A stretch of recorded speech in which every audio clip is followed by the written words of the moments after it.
Bismillahirrahmanirrahim. Alhamdulillah wassalatu wassalamu ala alihi washabihi wa mawala. Jemaah sekalian yang dimuliakan Allah Subhanahu wa taala.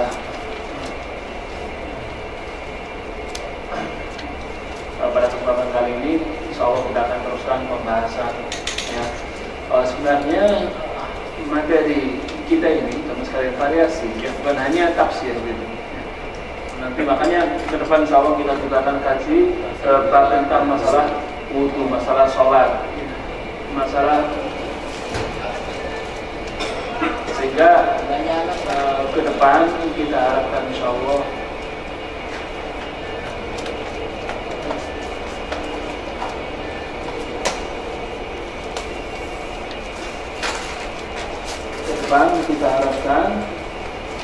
jamaah sekalian insyaallah kita bisa ambil semua kaidah yang ada di dalam kitab ini. Semula sih saya berkeinginan insyaallah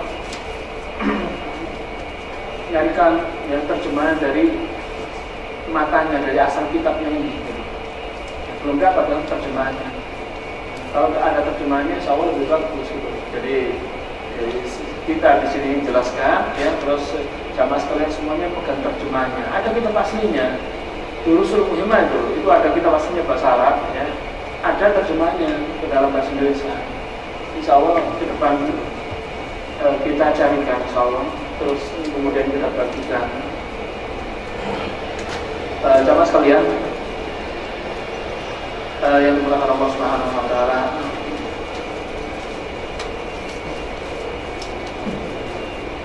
Baik. Yang seterusnya adalah surat Al-Adiyah ya. Kemarin kita sudah bahas surat Zalzalah. Sekarang adalah surat Al-Adiyah. Bismillahirrahmanirrahim. Surat Al-Adiyah ini adalah merupakan surat Makkiyah ya. Surat Makkiyah di mana jumlah ayatnya 11 ayat ya. Yang kedua, penamaan ya. Kenapa surat ini dikatakan surat Al-Adiyah? Karena Allah Subhanahu wa taala membuka surat ini dengan sumpah ya, dengan Al-Adiyat. Nah, apa itu Al-Adiyat? Al-Adiyat itu adalah kuda mujahidin ya, orang-orang yang berperang di jalan Allah Subhanahu wa taala. Kuda-kuda yang berjalan kencang ya, berjuang dalam rangka menegakkan kalimat Allah Subhanahu wa taala. Kemudian yang ketiga, munasabatuha lima qablaha, kaitan surat ini sama sekalian dengan surat yang sebelumnya ya, hubungannya. Nah ini ya, dalam surat ini ada hubungannya dengan surat Al-Adiyah. Pada ayat yang kita baca kemarin atau pada surat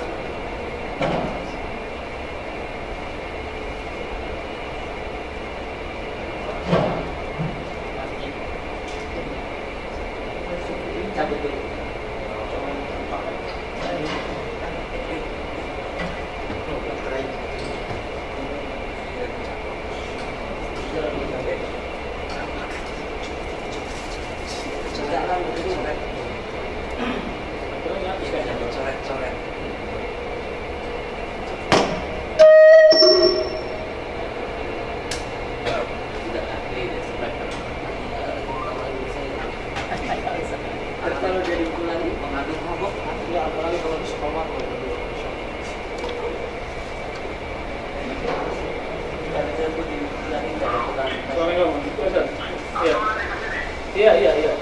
Kalian dulu. Iya. Sony One.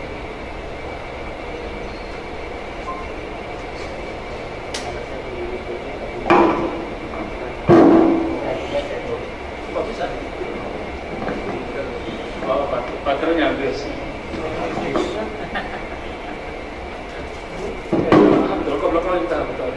Engkau tahu tak?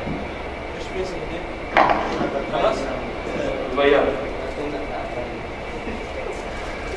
Ya, baik. Masya Allah, Masya Allah. Iya, memang semuanya di dunia ini juga ada pembangkitnya, ada makannya, ya bukan hanya manusia. Mobil pakai bensin, elektronik, baterai, ya. Apalagi makhluk yang bernama manusia ini, ya, paling serakah, paling rakus. Makanya kata Nabi, malaikatu Adam ria'an syarra min batni. Ya, tidaklah anak Adam itu memenuhi sesuatu perutnya dengan sesuatu yang lebih jelek, ya, daripada perutnya itu sendiri, ya. Baik. Jamaah sekalian yang dimuliakan Allah Subhanahu wa taala,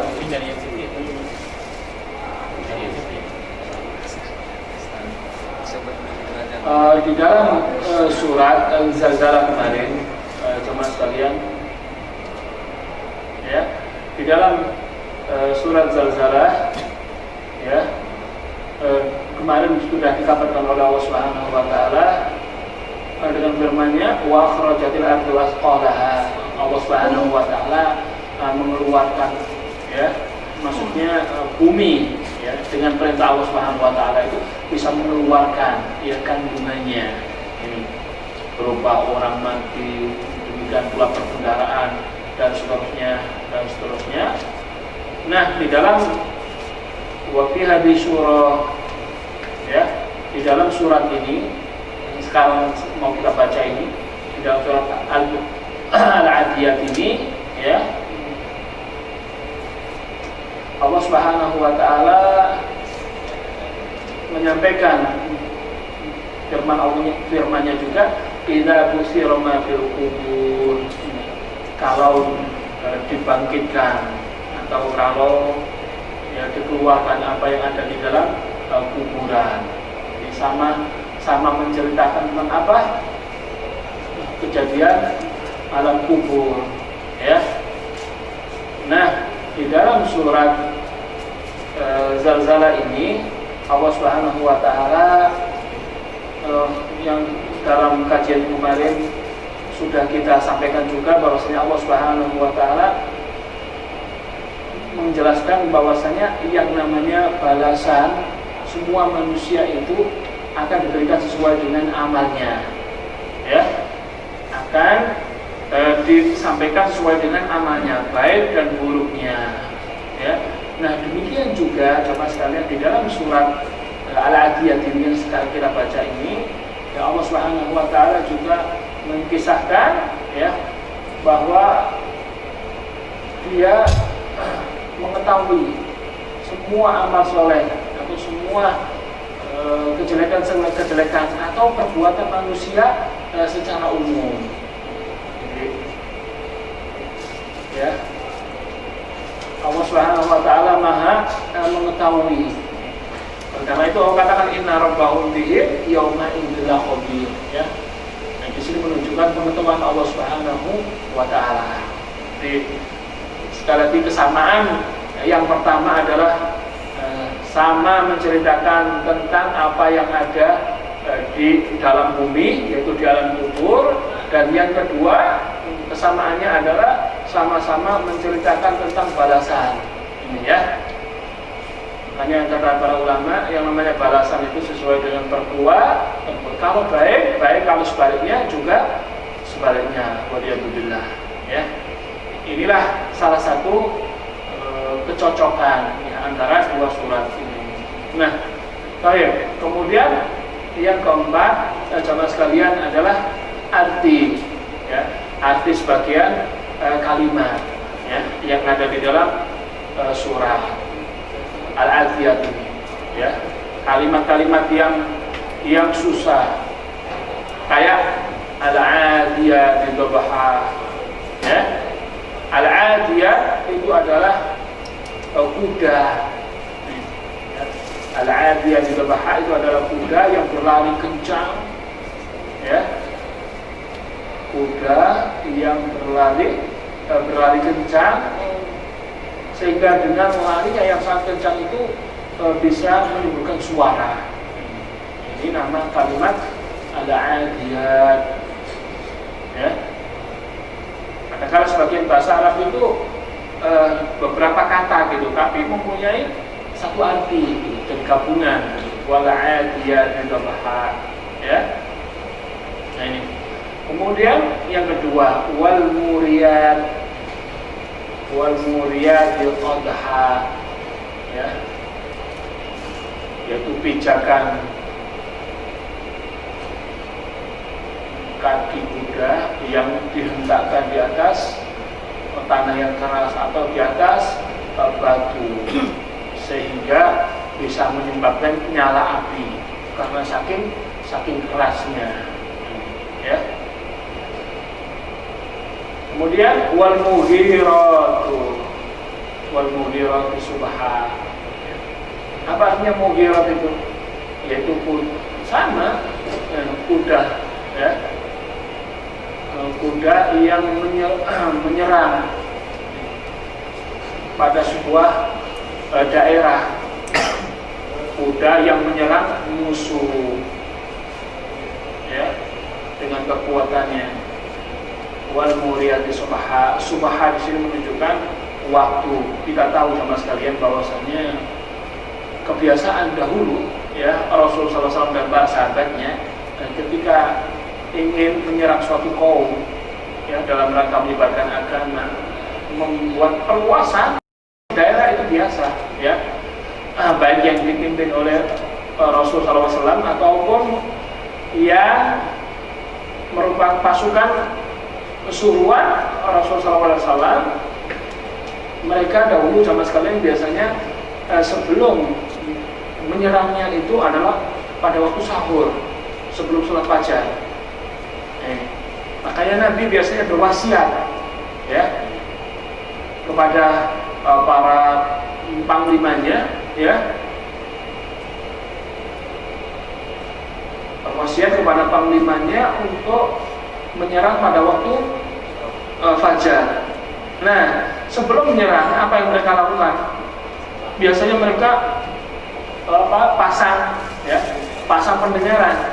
Kalau pada waktu sholat fajar itu datang, atau maksudnya kedengaran suara adzan, ini menunjukkan bahwasanya daerah itu apa?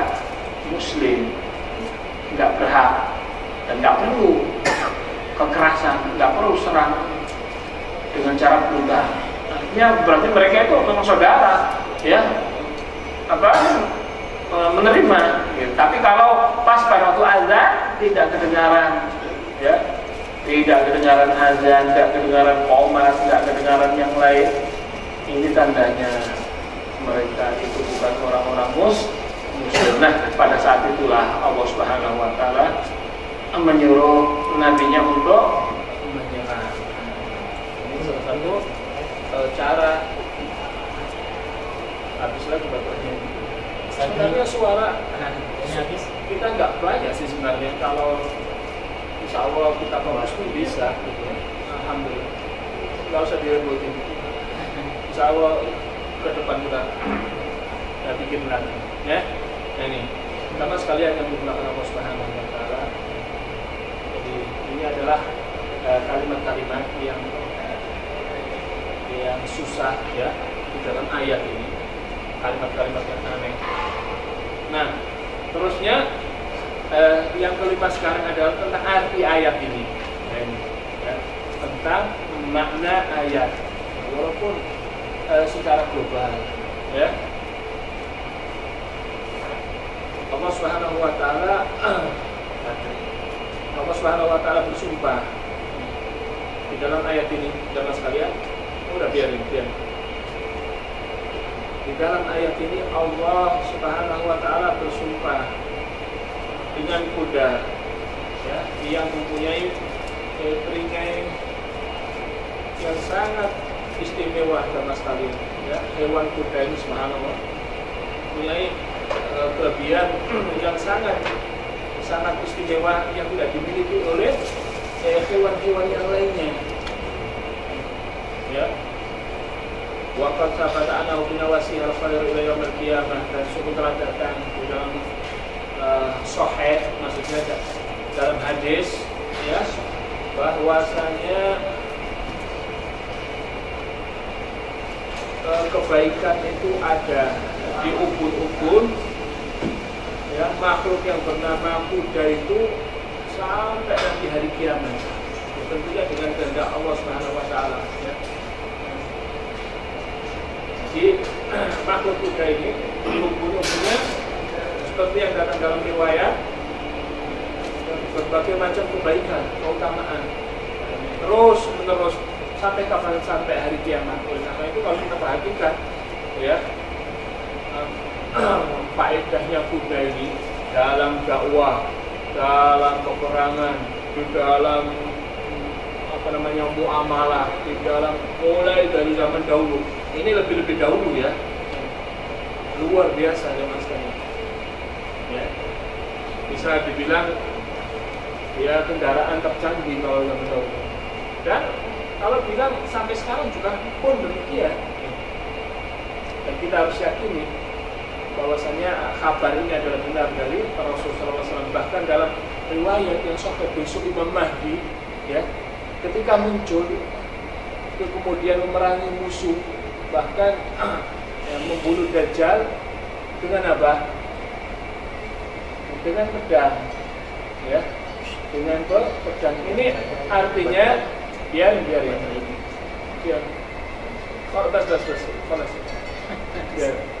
kalau mikir, kalau perhatian mestinya dari awal panitia ya. Nggak usah pusing. Ini artinya jamaah sekalian bahwa nanti di akhir zaman itu nggak ada teknologi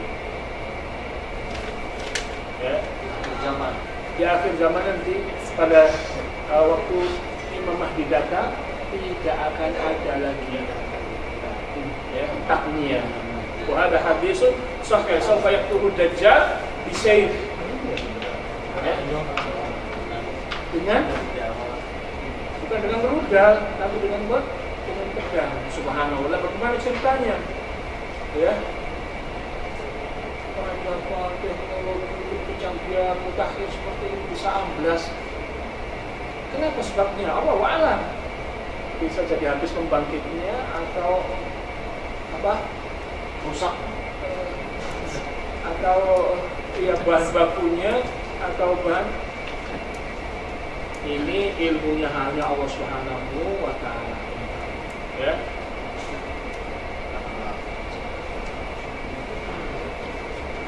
Nah, kenapa kuda itu jamaah sekalian bisa sedemikian istimewanya? Karena sebabnya kuda tersebut adalah merupakan wasilah atau sarana ya, berperang di zaman orang-orang terdahulu, yaitu orang-orang Arab.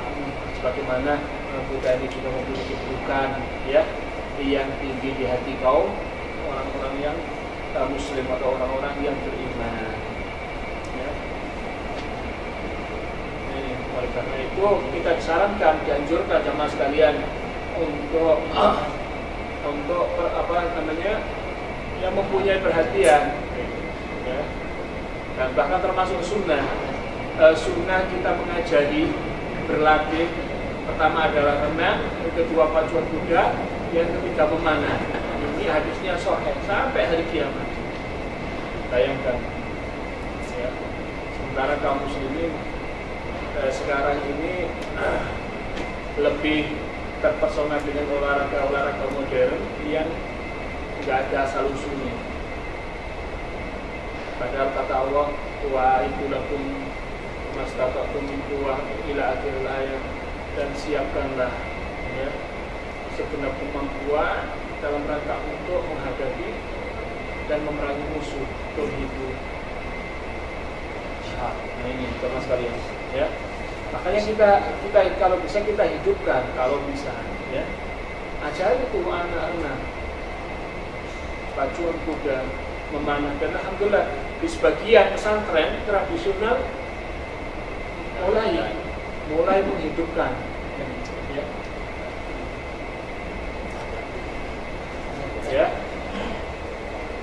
sekalian yang dimakan Allah Subhanahu wa taala. Karena memang ke depan jamaah sekalian tidak bisa dipungkiri bahwa kaum muslimin itu akan kembali ya membutuhkan sebagaimana kaum terdahulu, dan itu gak akan dielakkan karena pasti akan terjadi nanti. Dunia ini pasti akan habis, perbendaraannya juga akan berkurang, sehingga waktu itu semuanya manusia akan kembali kepada biasa, yang ada juga akan merusak. Akhirnya dari situlah timbul kerusakan, kemudian Allah Subhanahu wa taala mengirim kejahatan Dajjal, sebagaimana Allah Subhanahu wa taala juga mengirim kenikmatan Mahdi Allah Subhanahu ya. Dan orang sejelek-jelek orang adalah orang yang nanti menjumpai hari kiamat waliyadzubillah. Baik. Wa iktina'il khailil aqrabin nabilah. Demikian pula kita dianjurkan untuk memelihara kuda ini dalam rangka untuk tujuan yang mulia, tujuan yang positif ya. Wa jawabul qasam al-maqlub alaihi bayan tabiatul insan. Dan jawaban sumpah ya dalam ayat ini menunjukkan bahwasanya kebiasaan manusia itu dia biasanya mengingkari nikmat-nikmat Allah Subhanahu wa taala ya. Sebagaimana kebiasaan manusia itu biasanya tidak mau mensyukuri Allah Subhanahu wa taala yang telah memberikan nikmat. Memberikan nikmat kepada Allah Subhanahu memberikan nikmat. Kita tahu bahwa enggak ada yang bisa mendatangkan nikmat apapun, kebaikan semuanya yang ada pada kita ini semata-mata dari siapa? Allah Subhanahu wa taala. Nah, kadang-kala kita ini enggak menyangka ya bahwasanya sekecil apapun yang kita miliki ini karunia Allah Subhanahu wa taala. Jamaah sekalian yang dimuliakan Allah Subhanahu wa taala, wa fi hadza tanbih lil mu'minin, di dalam ya, maka di sini terdapat peringatan ya. Di dalam ayat ini terdapat peringatan bagi orang-orang yang beriman mukmin ila mujahadati anfusihim, untuk berjuang yang memerangi hawa nafsu mereka ya. Sebagaimana di dalam ayat ini juga terdapat perintah jamaah sekalian kepada orang-orang yang mukmin agar kita ini selalu menghadap ya, bersungguh-sungguh di dalam melaksanakan ketaatan dengan berbagai macam-macamnya ya, dengan berbagai variasinya ya. Kemudian Allah Subhanahu wa taala mengatakan afala ya'lamu idza bu'thira ma fil qubur wa husira ma fis sudur. Tidakkah manusia itu sadar atau mengetahui apabila dibangkitkan apa yang ada di dalam kuburan ya. Demikian pula apabila ketika diperlihatkan apa yang ada di dalam hati ya, tidakkah mereka mau beriman ya. Ai afala yadri, tidakkah memahami orang-orang yang lalai, orang-orang yang lupa ya. Yang lupa itu kadang-kala pura-pura lupa, kadang-kala pura-pura lupa. Tidakkah mereka itu sadar dan mau kembali kepada ketaatan ya. Jadi anna amrallahi wa nahyahu, karena sesungguhnya yang namanya perintah Allah Subhanahu wa taala dan larangannya idza kharaja min qabrihi wa abraza wa adhara ma fi nafsihi min an-nawaya wal azaim wal khair wal syar. Karena yang namanya Allah Subhanahu wa taala sama sekalian Maha mengetahui, Maha kuasa ya, menunjukkan semua apa yang ada pada jiwa kita ya. paham tentang niat-niat kita. Bagaimana Allah Subhanahu wa taala juga mengerti keadaan kita. Oleh karena itu semestinya bagi seorang mukmin untuk tidak lalai dan selalu berusaha untuk kembali kepada Allah Subhanahu wa taala. Baik. Kemudian tinggal faedah yang bisa kita ambil dari ayat, ya. Faedah atau manfaat yang bisa kita ambil dari ayat. Pertama, ya, faedahnya ada 4 saja. Yang pertama, ya, terdapat anjuran, ya, anjuran atau syariat untuk kita ini berperang di jalan Allah Subhanahu wa taala dalam rangka menegakkan kalimat Allah, ya. Ikhlas karena mengharap wajah Allah Subhanahu wa taala, atau diistilahkan dengan adanya syariat kita untuk berjuang dan berkorban di jalan Allah Subhanahu wa taala, ya. Untuk dengan istilah lain jihad fisabilillah, ya. Tentunya sebagai seorang mukmin kita harus iman bahwasanya ini perkara keyakinan dan merupakan suatu yang benar dari Allah dan Rasulnya, dan kita harus imani tanpa ada keraguan. Kemudian kita berusaha untuk menerapkan semampunya, ya, dengan cara menyiapkan apa yang diperlukan, ini, ya. Menyiapkan. Makanya bela diri itu termasuk bagian dari persiapan. Latihan karate, bela diri, terus apalagi macam-macam. Ini kalau kita niatkan ibadah jamaah sekalian dalam rangka untuk, ya, positif, bisa bernilai ibadah. Ya. Ini yang pertama. Caranya banyak.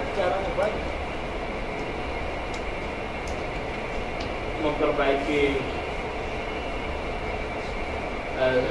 yang penting hubungannya dengan senjata, ya, atau peralatan. Ini yang pertama. Karena begini, jamaah sekalian, ya, ini apa adanya. Sebagian kaum muslimin mereka itu, ya, keyakinan bahwa dia terkena dalam Islam itu tidak jihad. Pokoknya kalau nggak jihad dia bukan Muslim, kalau nggak akan dapat surga kalau nggak. Jadi seakan-akan jihad itu adalah puncak dalam syariat, ya, berlebihan, ekstrim, gitu, ya, melampaui batas. Jadi seakan-akan berkeyakinan bahwa perkara jihad ini adalah satu-satunya kunci surga. Ini keliru, ya, pokoknya tanpa seakan-akan nggak akan sah keislaman, nggak akan, mustahil, yang mendapatkan keberuntungan apalagi keselamatan bisa masuk surga, pasti di neraka. Berlebihan aja. Ini sebagian. Ini ada apa tidak? Orang yang berkeyakinan atau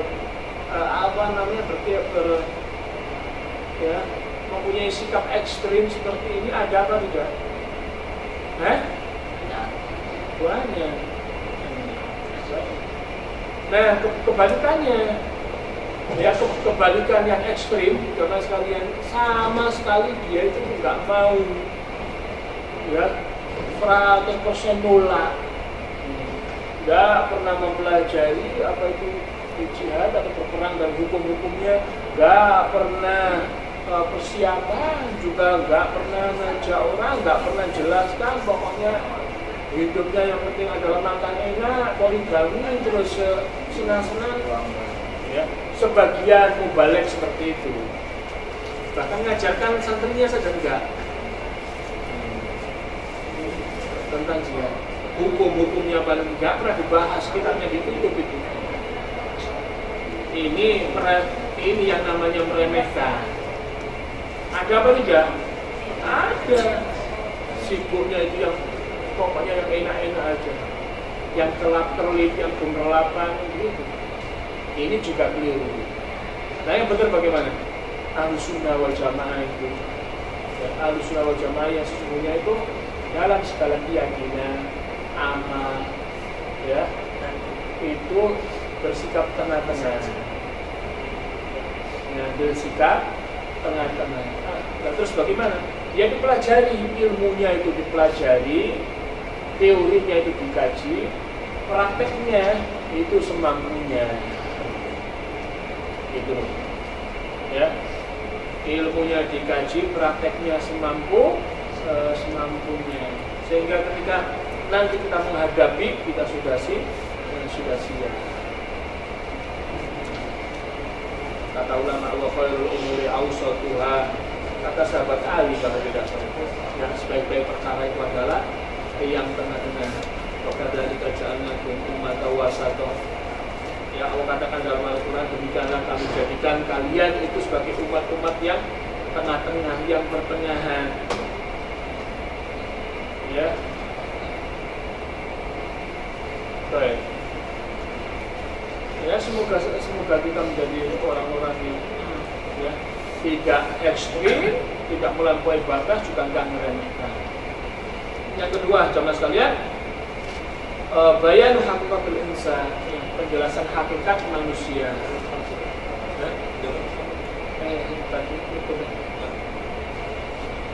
Kalau bagi individual, ya, nah ini. Yang kedua adalah penjelasan hakikat manusia.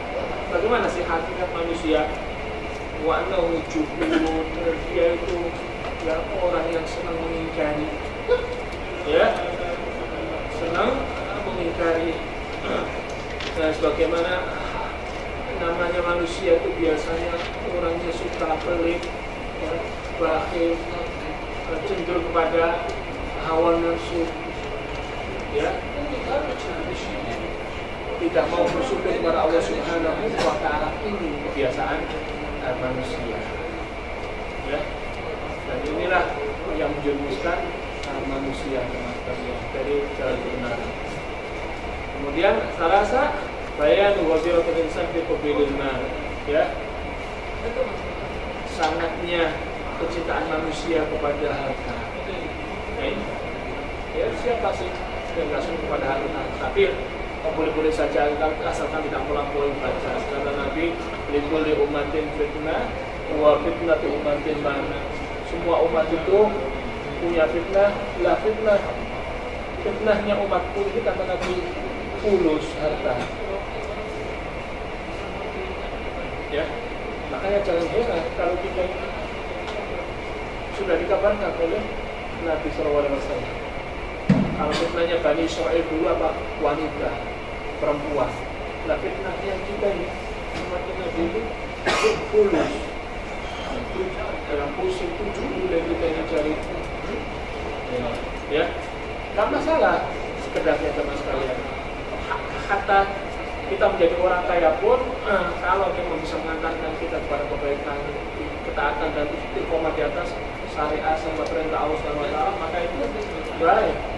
Keutamaan.